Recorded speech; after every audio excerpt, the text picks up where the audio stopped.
নামাজটা ছাড়েন না। যত পাপ করছেন করেন, আমি বলি নামাজ ছাড়েন না। ইনশাল্লাহ একদিন নামাজই আপনাকে পাপ থেকে বের করে আনবে ইনশাআল্লাহ। আর শয়তান আপনাকে হতাশ করতে চাইবে, শয়তান আপনাকে হতাশ করতে চাইবে যে তুই তো গার্লফ্রেন্ডের সাথে কথা বললি, রাতের বেলা পর্ন দেখলি, তুই তো ফ্রি মিক্সিংয়ে আছিস, তুই মাদকদ্রব্য খাচ্ছিস, তুই কাজে ফাঁকি মারিস, তুই ট্যাক্স আদায় করিস নাই, দুর্নীতি করছিস, তুই আবার নামাজ পড়বি কেন? শয়তান আপনাকে এগুলো বোঝাবে কিন্তু যে নামাজ তো আমার শোভা পায় না, আমি তো অনেক পাপী মানুষ। এই ধোকায় পা দিবেন না।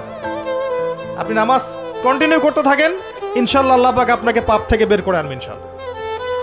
ওই নামাজটা যদি ছেড়ে দেন তাহলে আর কোনো হাতিয়ার বাকি থাকবে না।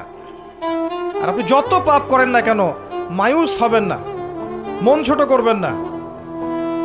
আপনার একটা সেজদা, যে সেজদা আপনি চোখের পানি ঢেলে দিয়েছেন আল্লাহর কাছে যে আল্লাহ আমার ভুলগুলো তুমি মাফ করে দাও, আমার তওবা তুমি কবুল করো, ইনশাল্লাহ দেখবেন ওই একটা সেজদা যদি কবুল হয়ে যায় আল্লাহ পাক আপনার সব গুনাহ মাফ করে দিবেন ইনশাল্লাহ। হতাশ হবেন না। শয়তান হতাশ করতে চাইবে মানুষকে, শয়তান মানুষকে হতাশ করতে চাইবে। এমনকি আপনার যদি পাহাড়ের পরিমাণ ঋণ থাকে, ওই ঋণ শোধ করার ব্যবস্থা আল্লাহ পাক করে দিবেন ইনশাআল্লাহ তাআলা।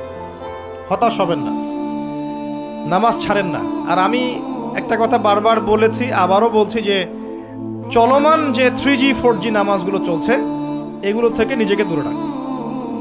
সব এখন ডিজিটাল, নামাজও ডিজিটাল। দেখা যায় যে 5 মিনিটের মধ্যে 4 রাকাত নামাজ শেষ মাশাআল্লাহ। ইমাম সাহেব যদি 10 মিনিট পড়ায় দেয় তাহলে তো তার চাকরি নট। বোঝেন না? এত তারা, আমার সময় নাই, আমরা ব্যস্ত মানুষ, এত সময় লাগে নামাজ পড়তে? ইমাম সাহেবকে বলছে, কমিটি ইমাম সাহেবকে চার্জ করছে, অথচ ইমামের উচিত তাদেরকে চার্জ করা। উল্টে গেছে এখন আর কি। ওইদিকে আসবো আমি। দাসী তার মনিবকে জন্ম দিবে, মানে সমাজের ন্যায় অন্যায়, ভালো মন্দ, হক বাতিলের মানদণ্ড উল্টে যাবে। দাসী কখনো মনিবকে জন্ম দেয়? মানদণ্ড উল্টে যাবে। আসেন রিল্যাক্সে নামাজ পড়বেন ইনশাআল্লাহ। আল্লাহ পাক তৌফিক দান করুন।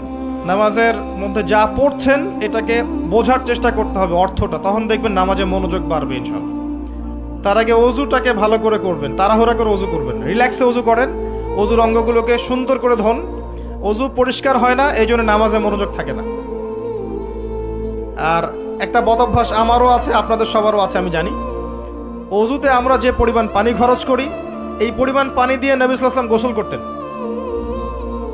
হ্যাঁ, আর আপনার মাথায় যত চুল আছে তার চেয়ে বেশি চুল ছিল নবী সাল্লাল্লাহু আলাইহি ওয়াসাল্লামের মাথায়।